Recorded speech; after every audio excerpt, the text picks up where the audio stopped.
especially in technology, I think we love putting options in front of our customers, feeds and speeds and features and benefits and partner integrations and interoperability and roadmap items and contract length and enterprise wide versus now. I mean, there's so many options. And this is the customer getting wrapped around the axle about what to choose.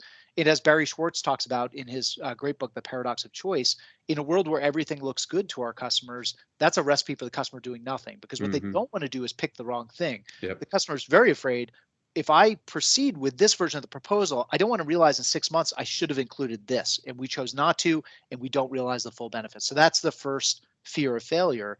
The second one is a lack of information. So this is the customer feeling like, it's the next Gartner white paper or Magic Quadrant report I read that has all the answers. It's going to show me everything I need to know to be a smart customer.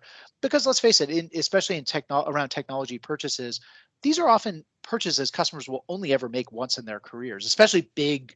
When we're talking about big technology transformations, digital transformation, big technology upgrades, things like that, they're only once in a lifetime purchase decisions, and the customer is very afraid that they are not enough of an expert on this big decision they're being asked to make.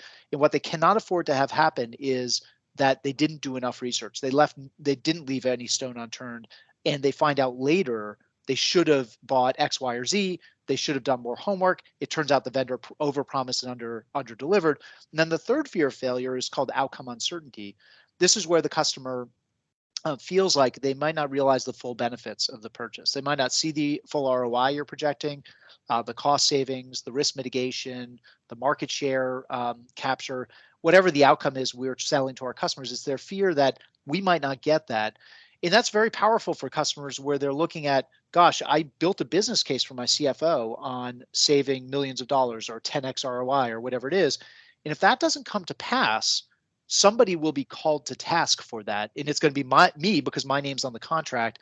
And in today's environment, that's not just a bad look. It could result in you getting fired. And so those three fears of failure, it turns out, account for 56% of no decision losses. So if I were to sum up, I'd say what we found is the fear of messing up is much more powerful for customers than the fear of missing out. And so we need a playbook to overcome those fears and overcome those sources of indecision.